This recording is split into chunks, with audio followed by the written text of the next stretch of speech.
everybody, and welcome to another comic review with the folks from Plastic City Comic Con. I'm Amy Gleason.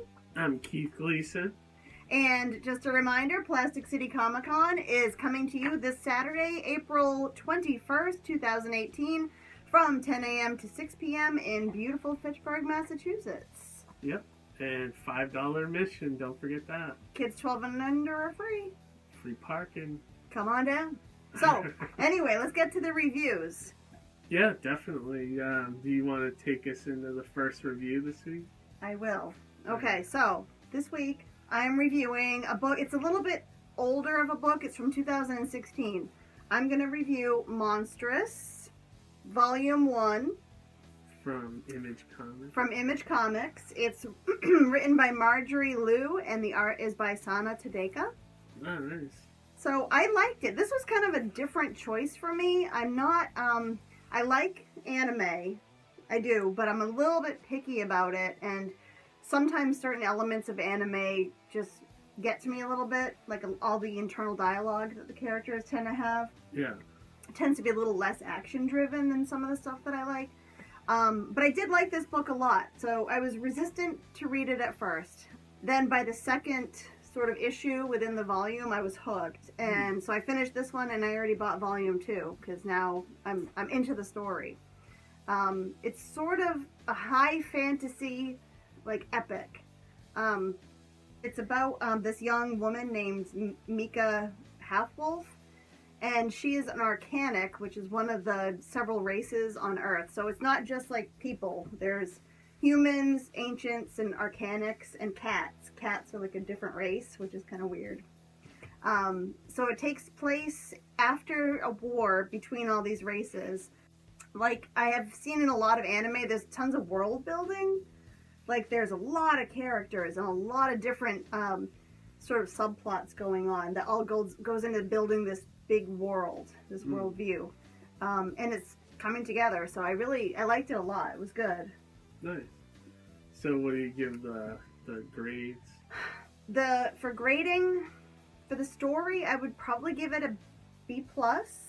I liked it. A little bit too much of the internal stuff that characters thinking for, page after page, just thinking about their lives, which gets a little bit slow for me. Yeah, that's cool. And for the artwork, I would give it an A. It's very well done. It's not the style of art that I typically enjoy or look for myself. But it's beautiful. It's beautifully done. The colors are gorgeous. It has a nice atmosphere to it. And the characters are all very well drawn.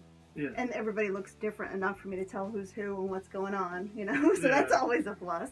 That's cool. Yeah, so I like it. Audience you think is for? Oh man, that's tough. That's tough to say. For everybody? Or? I think it's for everybody, yeah, because I'm not the target audience. I like horror and action. Those are the two things I tend to go for in comics. This is not something I would normally pick up. I read it and I liked it. And I didn't necessarily think that I was going to like it. I just thought it would be something fun to read to spend some time on, and I liked it. So nice. It's not for kids. It's definitely like a teens and up. Okay. But yeah, it was good. I enjoyed it. All right. So what have you got? Like you, I'm gonna review a volume, the first volume of Black Hammer. It's put out by Dark Horse Comics, and it's the first volume of an ongoing series. It's written by Jeff Lemire, which I think he's probably like the it guy right now in comics, him or Scott Snyder. And it's illustrated by Dean Ormston. Dean Ormston. Sounds right. Yep. Yeah, the plot's basically. It's a superhero comic, but it's a different kind of superhero comic. It's like, picture like the Justice League or like a group like the Avengers, who basically are saving the Earth from the gigantic bad guy. Basically like a cosmic event thing. and with them saving the Earth, the backlash of it was they were banished to like this like pocket dimension or something where they're trapped, and they're like in this small town, and they can't figure out how to get out of there. Okay. And then the story picks up like 20 years later, where they've actually just given up trying to break free, and they're just trying to make a life for themselves in this new place. They look, I haven't read this yet, but by the cover, they all look like they're sort of dark heroes. Like that little girl looks kind of creepy. Yeah. This dude looked creepy. He looks like some kind of zombie.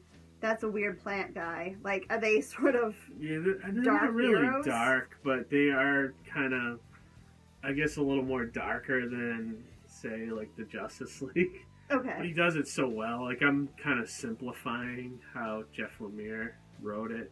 But yeah, it's good. I mean, I read it a while ago, but I've been wanting to review it because it's a very good story, and I want to get the second one definitely. I know the second one's out now, and I think they're doing all kinds of offshoots too, like about the villains and things like that. So I think Jeff Lemire's keeping it going. But yeah, and the art's great too. The art does look nice.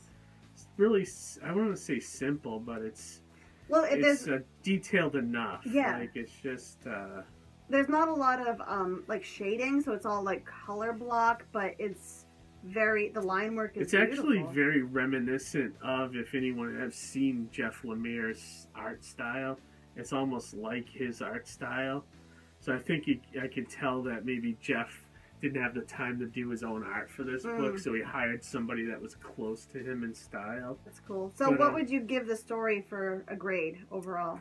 I give it a solid A because I like superhero stuff, but it's also almost like what a Vertigo version of the Justice League would be. Okay, it's a good way to describe it. And the artwork I really liked. Even I thought it was very simple. I'd give that a solid A too. Yeah, double A I think for this one. So nice. And I can't wait to read the second volume and then the offshoots. Nice. So we're both picking up the second volume to go with the ones that we've read and reviewed. Yeah, definitely. Excellent. So I think I've already picked up Monstress issue 2 or volume 2. Have you? I haven't picked it up yet, but You know where you might be able to find it? There's Plastic City Comic Con. Yeah. Yeah, Jeff Lemire, if you ever watch this video, we'd love to have you at the show. We're very comic focused, so I would love to have you. Yep. I'm a big fan, so. All right, thank you very much for this episode, and we already said all the promo stuff at the beginning. So. Please like and subscribe. Mm-hmm. Boom. All right. Until the next video, guys. Have a good one. Bye, guys. Bye.